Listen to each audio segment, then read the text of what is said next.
Hi ಎಲ್ಲರಿಗೂ ನಮಸ್ಕಾರ. Welcome back to my YouTube channel. ನಾನು ನನ್ನ ಜಗತ್ತು. ಲೋಕವನ್ನು ತಿಳಿದವನು ನಾಚಿಕೊಳ್ಳುವುದಿಲ್ಲ, ಅನ್ನದ ಬೆಲೆ ತಿಳಿದವನು ಅಹಂಕಾರಿಯಾಗುವುದಿಲ್ಲ. ಈ ಒಂದು ಯುಕ್ತಿಯೊಂದಿಗೆ ಮತ್ತೆ ಒಂದು ಹೊಸ ರೆಸಿಪಿಯೊಂದಿಗೆ ನಿಮ್ಮೊಟ್ಟಿಗೆ ಬಂದಿದ್ದೀನಿ. ಅದೇನಪ್ಪ ಅಂದರೆ ಸೌತೆಕಾಯಿ ಪಲ್ಯ. ನೀವೇನಾದರೂ ನಮ್ಮ ಚಾನಲ್ಗೆ ಹೊಸಬರಾಗಿದ್ದರೆ ಅಥವಾ ಈ ಒಂದು ಸೌತೆಕಾಯಿ ರೆಸಿಪಿಯನ್ನು ನೀವು ಕೂಡ ಮನೆಯಲ್ಲಿ ಮಾಡಬೇಕಂದ್ರೆ ನಾವು ಮಾಡ್ತಕ್ಕಂಥ ಈ ವಿಡಿಯೋನ ಸ್ಕಿಪ್ ಮಾಡದೆ ಪೂರ್ತಿಯಾಗಿ ನೋಡಿ. ಹಾಗಾದರೆ ಈ ಒಂದು ಸೌತೆಕಾಯಿ ಪಲ್ಯನ ಮಾಡೋದು ಹೇಗೆ ಮತ್ತು ಮಾಡಲಿಕ್ಕೆ ಏನೇನು ಬೇಕಂತ ನೋಡ್ಕೊಂಡು ಬರೋಣ ಬನ್ನಿ. ನಾನಿಲ್ಲಿ ತಗೊಂಡಿದ್ದೀನಿ 2 ಸೌತೆಕಾಯಿ, ಕಟ್ ಮಾಡಿ ಇಟ್ಕೊಂಡಿರ್ತಕ್ಕಂಥ ಹಸಿಮೆಣಸಿನಕಾಯಿ, ಈರುಳ್ಳಿ, ಟೊಮ್ಯಾಟೊ, ಕೊತ್ತಂಬರಿ, ಕರಿಬೇವು, ಹಾಗೆಯೇ ಶೇಂಗಾ ಪೌಡರ್. ನಾನಿಲ್ಲಿ ತಗೊಂಡಿರ್ತಕ್ಕಂಥ ಸೌತೆಕಾಯಿಯನ್ನು ನಾನು ಸಣ್ಣದಾಗಿ ಕಟ್ ಮಾಡಿ ಇಟ್ಕೊಂಡಿದ್ದೀನಿ. ಹಾಗೆಯೇ ನಾನು ಇವಾಗ ಒಲೆ ಮೇಲೆ ಒಂದು ಬಾಣಲೆಯನ್ನು ಕಾಯೋದಕ್ಕೆ ಇಟ್ಟಿದ್ದೀನಿ. ಬಾಣಲೆ ಕಾದ್ಮೇಲೆ ಇದಕ್ಕೆ ಸ್ವಲ್ಪ ಆಯಿಲನ್ನು ಹಾಕೊಂಡ್ಬಿಟ್ಟು ಬಿಸಿ ಮಾಡಬೇಕು. ಆಯಿಲ್ ಚೆನ್ನಾಗಿ ಕಾದ್ಮೇಲೆ ಇದಕ್ಕೆ ಸಾಸಿವೆ ಮತ್ತು ಜೀರಿಗೆನ ಹಾಕೊತಾ ಇದ್ದೇನೆ. ಸಾಸಿವೆ ಜೀರಿಗೆ ಚಟಪಟ ಅಂತ ಸಿಡಿಬೇಕು. ಸಾಸಿವೆ ಜೀರಿಗೆ ಚಟಪಟ ಅಂತ ಸಿಡಿದ್ಮೇಲೆ ನಾನು ಕಟ್ ಮಾಡಿ ಇಟ್ಕೊಂಡಿರ್ತಕ್ಕಂತಹ ಹಸಿಮೆಣಸಿನಕಾಯಿನ ಹಾಕೊತಾ ಇದ್ದೇನೆ. ಹಸಿಮೆಣಸಿನಕಾಯಿನ ಹಾಕೊಂಡ್ಬಿಟ್ಟು ಸ್ವಲ್ಪ ಫ್ರೈ ಮಾಡ್ಕೋಬೇಕು. ಅದಾದ್ಮೇಲೆ ನಾನು ಕಟ್ ಮಾಡಿಟ್ಟಿರ್ತಕ್ಕಂತಹ ಈರುಳ್ಳಿನೂ ಸಹ ಹಾಕೊಂಡ್ಬಿಟ್ಟು ಹಸಿ ವಾಸನೆ ಹೋಗೋವರೆಗೂ ಫ್ರೈ ಮಾಡಬೇಕು. ಅದಾದ್ಮೇಲೆ ಹಾಗೇನೆ ನಾನು ತಗೊಂಡಿರ್ತಕ್ಕಂತಹ ಕರಿಬೇವು ಸೊಪ್ಪನ್ನು ಹಾಕಿಬಿಟ್ಟು ಒಲೆನ ಮೀಡಿಯಂ ಫ್ಲೇಮ್ನಲ್ಲಿ ಇಟ್ಕೊಂಡ್ಬಿಟ್ಟು ಒಂದು 2 ನಿಮಿಷ ಚೆನ್ನಾಗಿ ಫ್ರೈ ಮಾಡ್ಕೋಬೇಕು. ನೋಡ್ತಾ ಇದ್ದೀರಾ ಸ್ನೇಹಿತರೆ, ಸೌತೆಕಾಯಿ ರೆಸಿಪಿ ಮಾಡೋದು ಎಷ್ಟು ಸುಲಭ ಅಂತ ಹೇಳಿಬಿಟ್ಟು. ಇದು ಆರೋಗ್ಯಕ್ಕೂ ಕೂಡ ತುಂಬಾನೇ ಒಳ್ಳೆಯದು.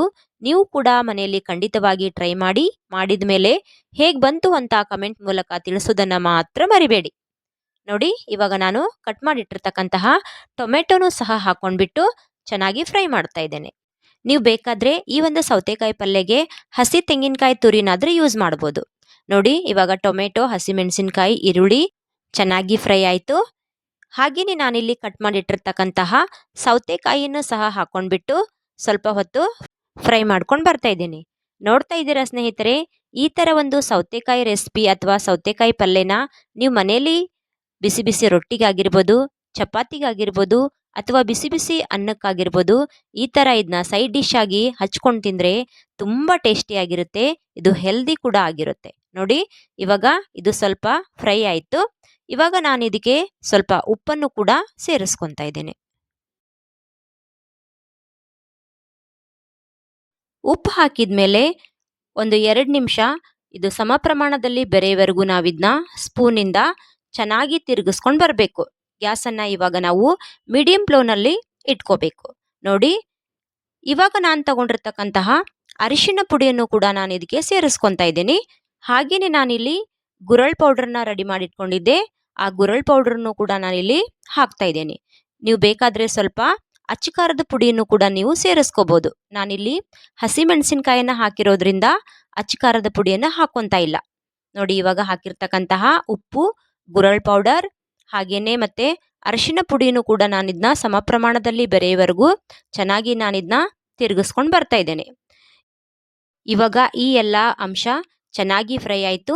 ಇವಾಗ ಸ್ವಲ್ಪ ನಾನು ಇದಕ್ಕೆ ನೀರನ್ನು ಹಾಕೊಂಡ್ಬಿಟ್ಟು ಒಂದು 2 ನಿಮಿಷ ಕುದಿಲಿಕ್ಕೆ ಬಿಡ್ತಾ ಇದ್ದೇನೆ. ಒಂದು 2 ನಿಮಿಷ ಚೆನ್ನಾಗಿ ಇದು ಕುದ್ದಾದ್ಮೇಲೆ ನಾನು ರೆಡಿ ಮಾಡಿಟ್ಟಿರ್ತಕ್ಕಂತಹ ಶೇಂಗಾ ಪುಡಿ, ನಾನು ಆಗ್ಲೇ ಶೇಂಗಾ ಹುರಿದ್ಬಿಟ್ಟು ಶೇಂಗಾ ಪೌಡರ್ ಹಾಕಿದ್ದೆ. ಶೇಂಗಾ ಪುಡಿನೂ ಕೂಡ ನಾನು ಇದಕ್ಕೆ ಸೇರಿಸ್ಕೊತಾ ಇದ್ದೇನೆ.